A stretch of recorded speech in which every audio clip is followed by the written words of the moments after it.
So, what do you think the audience of the book should be?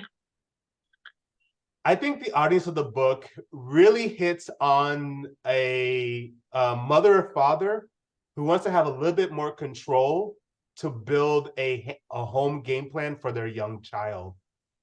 I think it gets really challenging because as soon as you get the diagnosis, you're just kind of swimming in all this different parts of advice.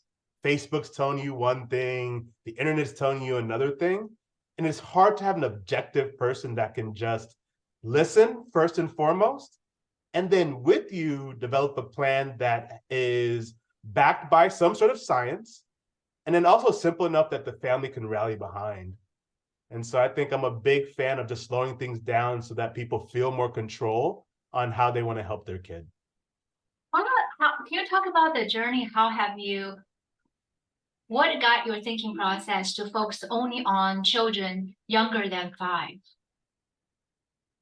So the process started to realize that the human brain, body, and development is truly fascinating, but it's also to realize that it's really complex. Right. And I think although you can be decent at helping a range or age range, there's a reason why teachers, a second grade teacher doesn't teach fifth grade, and a fifth grader doesn't teach high school. By narrowing what our focus is, we can really be detailed on the subtleties of a 3-year-old and a 4-year-old, realizing that the difference between 4 and 4.5 is really big. And by really narrowing our focus, it makes it that we can really, in a fine-tuned nature, work with you and slowly build the fundamentals without having to try to do too many things for too many age groups. Right, because by the time they are 5 year old, they are in school. The teacher does not have the skill to train imitation, joint attention, those fundamental skills. Yes. And one of the big reasons is this is actually where the parent has the biggest ability to teach on their own. Meaning, as humans, that's actually where we spent most of our time teaching is very, very young kids. Meaning, it's something that doesn't necessarily need a professional to know how to do. And so by us really focusing on the earliest parts of fundamentals, core imitation skills, receptive identification, direction following, that's probably the most comfortable a parent can be. And that's the biggest impact that they can have. What's your plan for the first cohort? What's going to happen during the first cohort parent training? So our first cohort is focused around imitation. And why we decided to do imitation is one of the core skills that is needed to teach almost anything.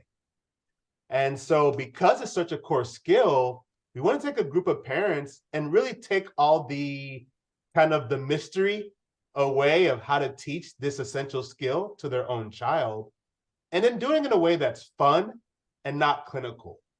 So by all means, we're not going to teach the parents how to clinically work with their child. It's embedding fun time within the day where they're still having lots of rich instruction. So we're going to teach our parents to have a dance party with their kid and try to increase their imitation.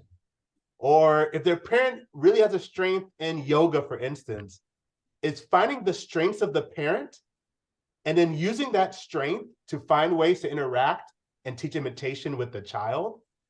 And by making it fun, simple, and creative, I think it's giving the parents specific tools so that they can find the best ways to put the time to help out their kiddo.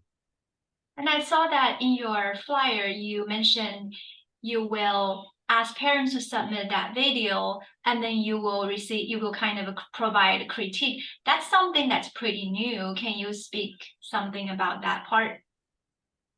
I think the video part is an essential piece of a very good training program and something that really allows us in this new technology to, since we can't be in the room, it allows us to give specific feedback just for you.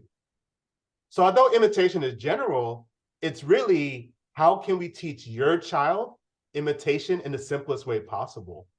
And so definitely having the courage to video for about 5 to 6 minutes really gives us the ability to, first and foremost, you can see your growth and see how you are growing and teaching your child in a very visible way.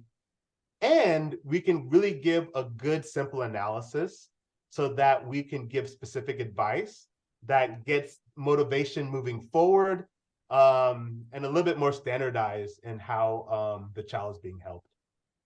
And then one more question, is this only for kids with autism?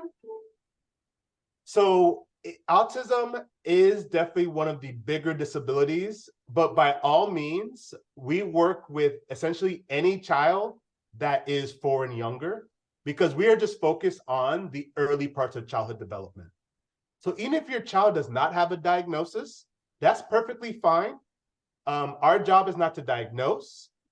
Our job is really not to be a specific treatment paradigm. Our job is to be very good at helping parents work with their child and build very good home game plans to help their child learn in the home environment. This is great. And hopefully you have a lot of parents sign up for it. And I think it's something parents really need. Absolutely.